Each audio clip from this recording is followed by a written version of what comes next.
तरफ जहां लोकसभा चुनाव का महासंग्राम चरम पर है, वहीं दूसरी तरफ राजनीतिक दलों का एक दूसरे पर आरोप प्रत्यारोप भी लगातार जारी है। भाजपा के पूर्व अध्यक्ष अरुण चतुर्वेदी ने गुरुवार को पूर्ववर्ती गहलोत सरकार पर कई हमले किए।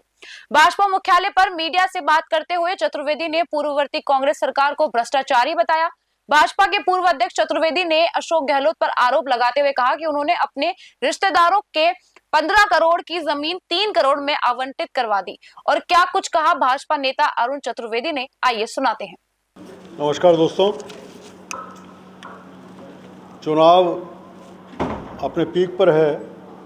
पहले चरण के नाते नामांकन पूरे हुए, स्क्रूटनी और विड्रॉल का काम भी पूरे होकर के प्रत्याशी पूरी तरह से सब दलों के अब मैदान में हैं, जनता के बीच में अपने अपने विषयों को लेकर के। मुझे दो विषय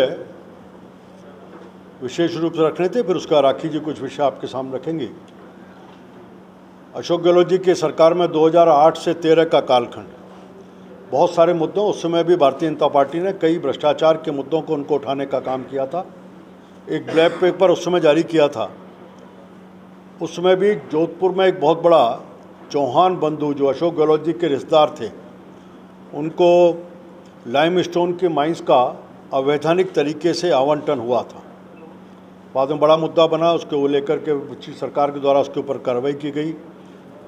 अब फिर एक बार जोधपुर में अशोक गहलोत जी के रिश्तेदार, उनको फिर राजस्थान एजुकेशन वेलफेयर ट्रस्ट को आज 15 करोड़ की ज़मीन पिछली अशोक गहलोत जी के सरकार के समय 3 करोड़ 67 लाख रुपए देने का मामला उजागर हुआ है। बार बार केवल भ्रष्टाचार के खिलाफ बोलने की बात करने वाले गहलोत जी अपने स्वयं के दामन में लगातार सरकार में रहते हुए अपने रिश्तेदारों को उपकृत करना कोई पहली बार नहीं। 2008 से 13 के बीच में थे, तब भी आपने काम किया। रिश्तेदारों को इलीगल तरीके से माइंस का आवंटन किया, बाद में रद्द होने का काम हुआ। राजस्थान की वर्तमान सरकार ने इस सब की रिपोर्ट मंगा करके और रिपोर्ट के बाद फिर आगे की कार्रवाई को सुनिश्चित करने का काम। परीक्षा पिछले चुनाव के समय बड़ा मुद्दा था।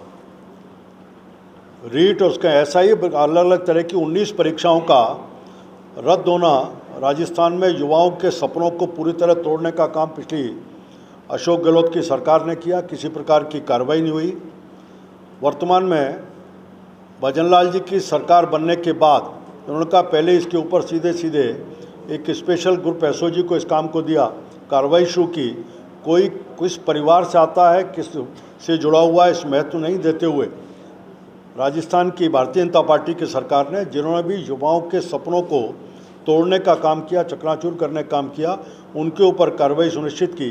अब तक लगभग 64 लोग गिरफ्तार हुए हैं। और उसमें सबसे बड़ी चीज़ है, पहली बार शायद राजस्थान के इतिहास में 29 सब इंस्पेक्टर्स गिरफ्तार हुए। पुलिस खुद अपने यहाँ ट्रेनिंग करने वाले इंस्पेक्टर्स को गिरफ्तार करने का काम इतिहास में राजस्थान में पहली बार हुआ। मैं कह सकता हूँ कि सरकार बनने के बाद इन विषयों को लेकर के राजस्थान की सरकार भजनलाल जी के नेतृत्व में लगातार किसी भी दबाव के छोड़ करके लगातार कार्रवाई की दिशा में काम कर रही है। भ्रष्टाचार पर जीरो टॉलरेंस और इसी तरह की और घटनाएँ। अभी भी सरकार में 11 परीक्षाएँ हुई हैं, वो 11 परीक्षाएँ सफलतापूर्वक हुई, किसी में लीक की बात नहीं। ये प्रकट करता है कि हम युवाओं के भविष्य को लेकर के चिंतित हैं। रोजगार के अवसर भी देंगे, परीक्षाओं को सुनिश्चित करेंगे, प्रभावी तरीके से निकाल करके उनको भविष्य को हम एक अच्छे दृश्य में ले जाएं, वहाँ पहुँचाने का काम करें।